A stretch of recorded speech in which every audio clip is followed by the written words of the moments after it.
So the hemp thing is still going on. Do you remember whenever I told you that Austin is weird, Waco is wacky, Really? Stranger Why? is stranger? What did you do in Waco? Oh, Waco, well, I that's mean. what they call it. They call it wacky. Yeah. Wacko. Yeah, wacko. Waco. And Austin Sorry, is weird. I'm recording you. If it's not that obvious, and you too. Well, if anybody doesn't know, now they know. So- Austin is weird, Waco is wacko, and stranger is stranger. Yeah, they're really properly named. Stranger. Or is just stranger, people just though. tend to go to those places. So what do you do in Stranger. Waco? Well, I'm not in Waco, but 30 miles east of Waco is Stranger. And that treehouse, what was it? Refugee treehouse ranch or something. was in Refugee Stranger. treehouse. Yeah, he basically had a ranch that he inherited in Stranger, which is in Falls County, and there's a population of 24 in Stranger.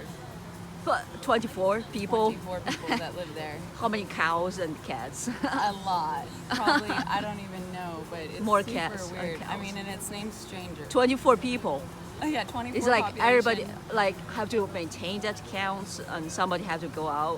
One just That's not a people exactly coming in. why it was so strange and like so enticing, you know. And so, but that ended up like not working out. Now we're gonna go with our shades here. Look cool. Oh, no, but then anyway, You want to stay here or? No, it's okay. I love this Oh, one. okay. It's good. Vitamin D free. Yeah, exactly. But no, this new setup is actually in Falls County, which is also 50 miles from Waco.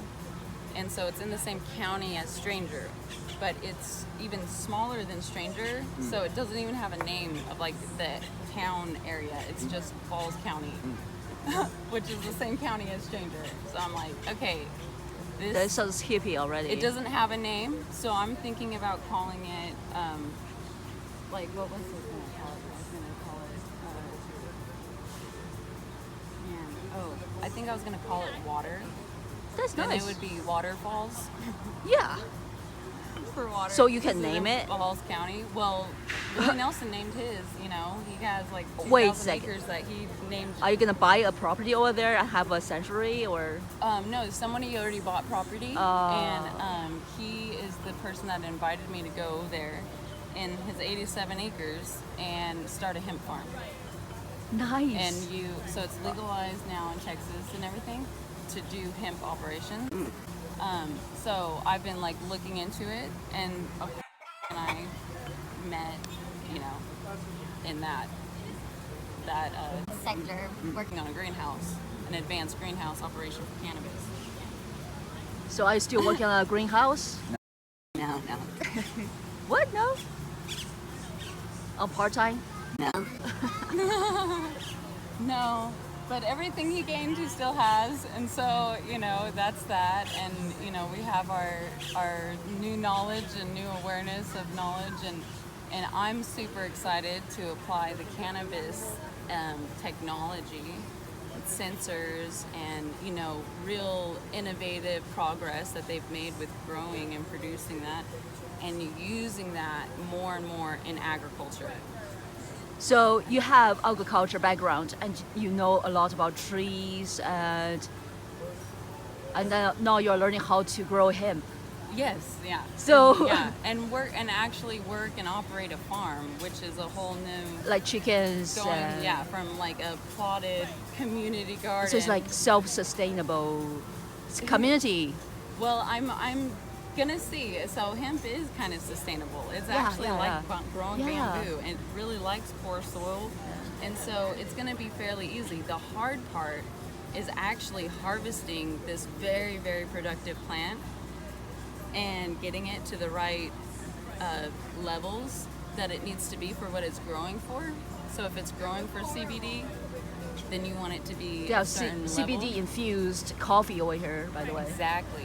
Is it for coffee or Yeah, is it for coffee. for medicine, or is it for what okay. is it for? Is it for your your lotions and your soaps. Oh, or yeah, yeah, yeah. Is it I have medical, those, or yeah. is it, you know, is it your clothing? Oh, Is yeah, it, definitely. You know, what is it for? And what I'm really excited about is its use in construction and replacement of plastic. Like, I really hate plastic. It's stupid. It's just so stupid. And it's completely stupid, you know, in every way. The whole plastic thing here with this plastic water bottle. But anyway, Yeah. it's been...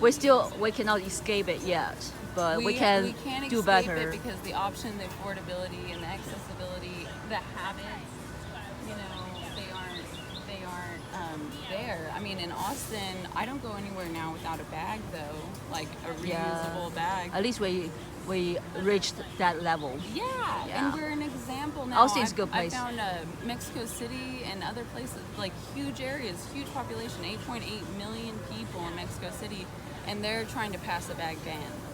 You know, like because of the trash issue that they're having and the trash issues that are happening all over the world. It's overwhelming. It's killing everything. It's stupid. Fish. It doesn't look pretty.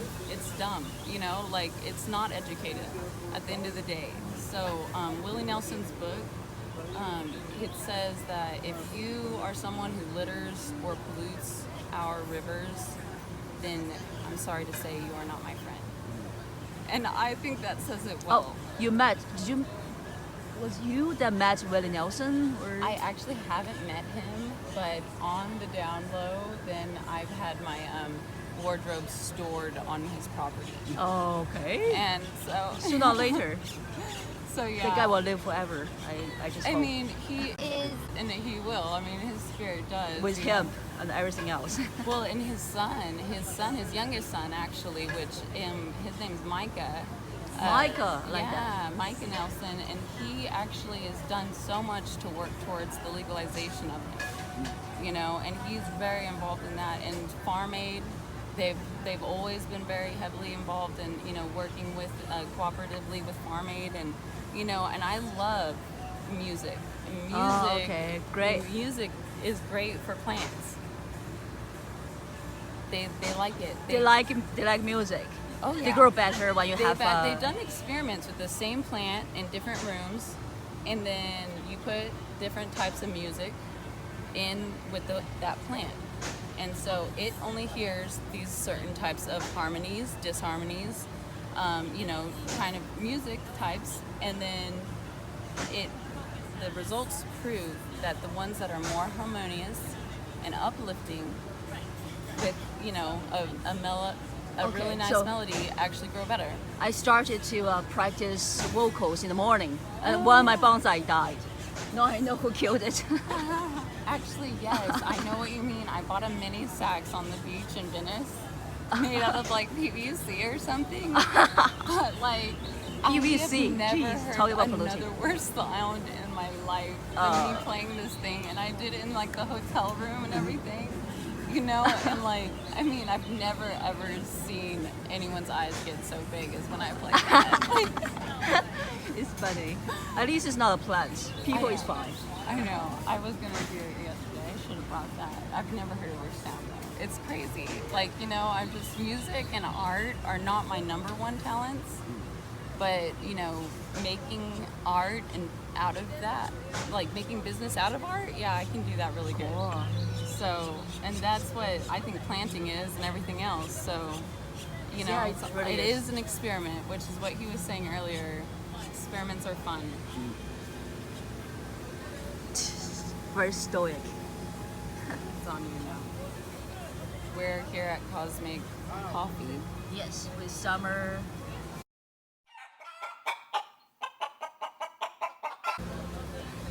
And Cosmic with great landscaping and chickens.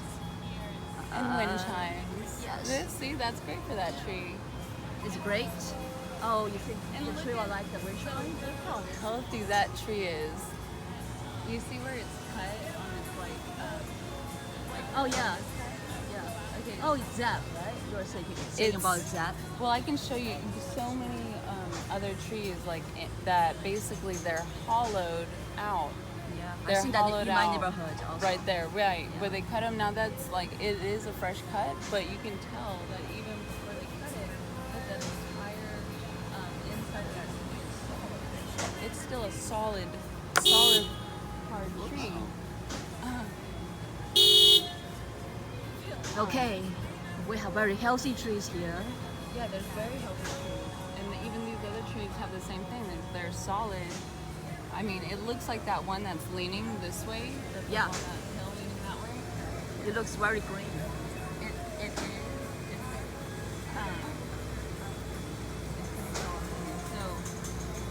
But I did see this like city of Austin area, which I took a picture of it, but I thought it encompassed a lot within the picture. It says no trespassing, private property, and then down the way it says, you know, city of Austin land, you know, blah blah blah, on a big poster thing. But in the parking lot right before that, which that land was just this really green meadow, you know, really by the creek Yeah, we over have there. those still. So that's still really pretty. Yeah, it's kind of different. It's like Yeah. at one point you have like the desert and everything looks kind of like very wrinkled, and just other places is very lush, like this Oh, place. yeah. So you can tell the difference between Oh, and where that's people are intentionally that's- trying to preserve. I love it, and I love rocks. You love, sorry, I love rocks. rocks. Rocks. You love minerals. rocks. I mean, soil of pretty much every sort has its benefit. You know what I mean? The Rocks. I You love do. rocks. I love Okay, rocks. I I could still tell try you. to I get mean, over this that is thing. something that was imported here, was brought in here. This granite right here, and it was made to be like this. But if we saw it in its original form and it was here, we would be able to tell so much about the geography of this land.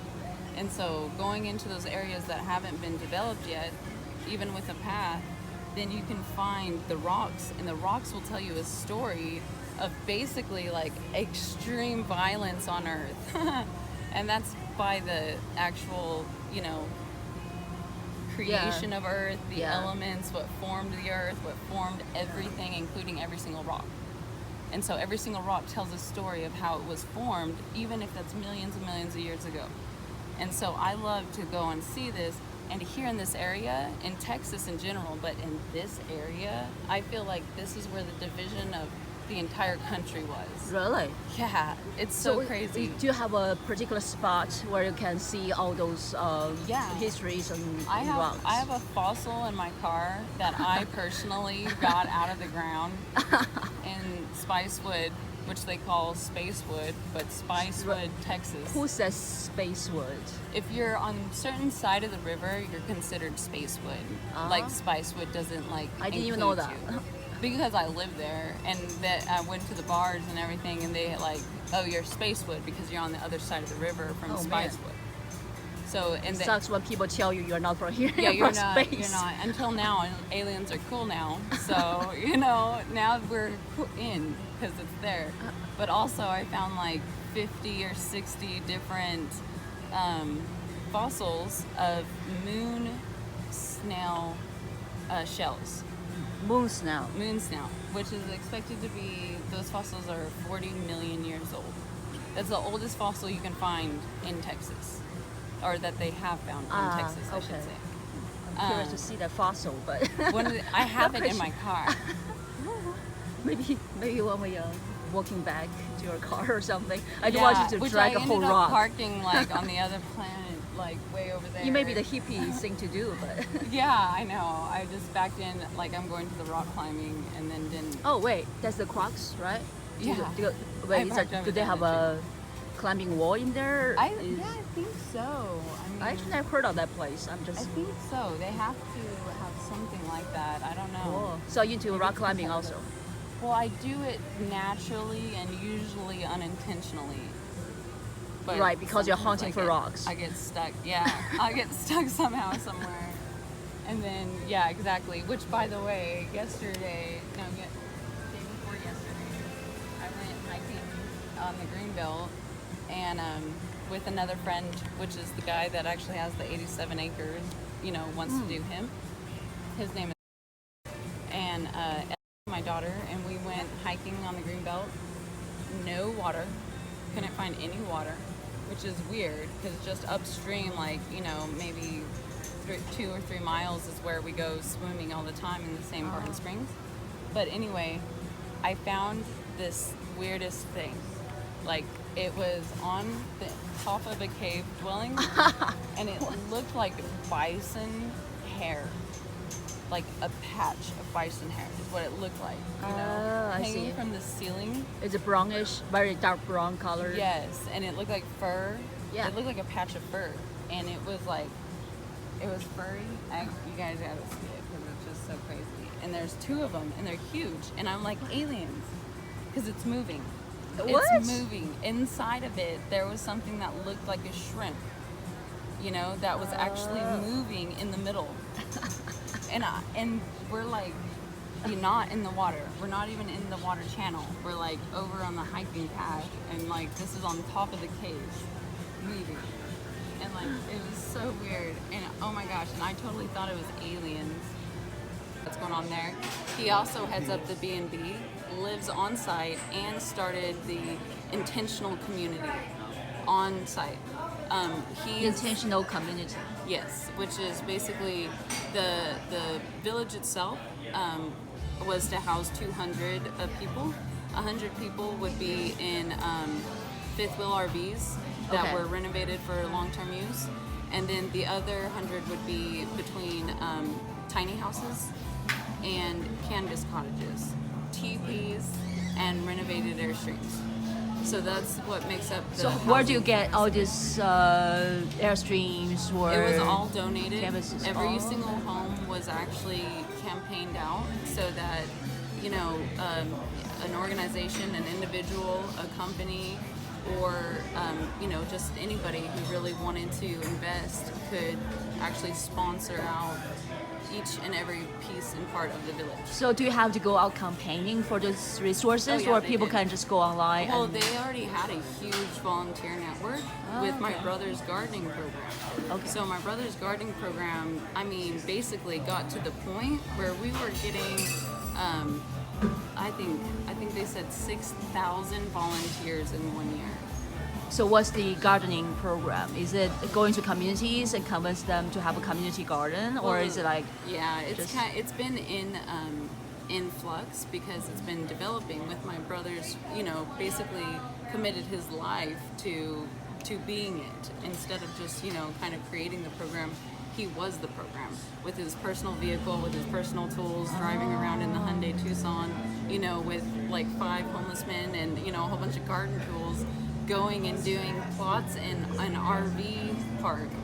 So they was like as big as this Oh, table. man. You know, it was like these were like how big our like garden plots were because the It's a RV park start. had nothing. And exactly, and it was a start, and it was a start for purpose for those who were homeless / formerly homeless, the friends on the street that basically were coming into the housing with mobile loaves and fishes. And so they were housed, but a home doesn't make you not homeless. Yeah. You know, there's more to it than just You'll be part of community in Being- order to yes. feel valued. Yes, I- community. Yes. I just totally agree. I mean, working with the soil is so therapeutical, and it just I don't see enough people working with their hands anymore. Oh, you know? yeah, well, So- the slime epidemic. I'm convinced that the slime epidemic is because kids aren't actually Yeah. in the ground. yeah, Nobody's in the get ground. dirty. And so I'm, you know, one dare you, if you will, is if you can come and create with me a way that we can actually create soil slime, which is feeding the earth and is also like, tangibly like slime, that's cool. That's cool, that's innovative, that's creative, and if not, then I just want everyone to know that slime is made from glue. Glue is made from horse bodies. Not cool. Not cool. You know, the slime epidemic. Okay, so here's for the news. Way too many things I don't know Yeah. about urban animals. Yes, that's where horse bodies go, is into glue. Horse And so bodies. The more that we're gluing it out, it's not cool. Anyway, we don't want another endangered species, and so Stephen Hubbard is my brother, yeah.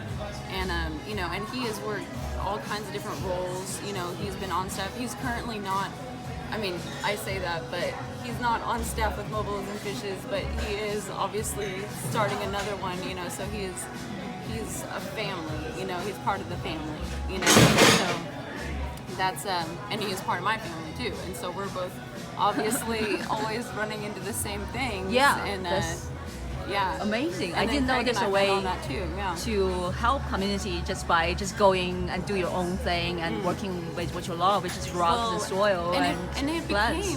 became people paying $100 or $150 to come and work alongside the homeless, and I would think sweat so. I would and think work. so. Yeah. And So humbling. the homeless are actually teaching paid? teaching them. Oh yeah, they're getting paid too, but they're also teaching the volunteer how to grow food, how to harvest food, how to milk a cow, or not milk a cow, milk a goat, or you know, collect eggs. I don't know which one's easier, which one's harder. I think milking a cow would be Have easier.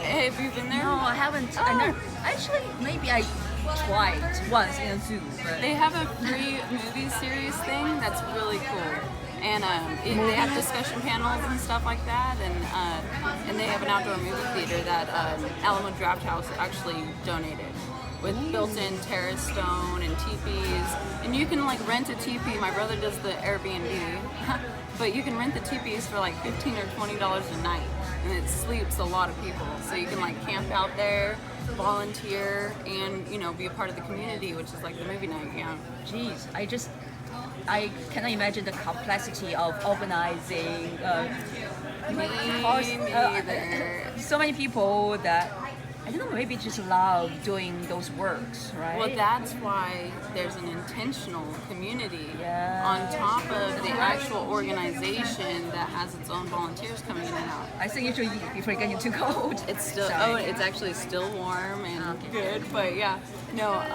So the intentional community is 20% of that 200 people population, and what they're there for is to say happy birthday on your birthday.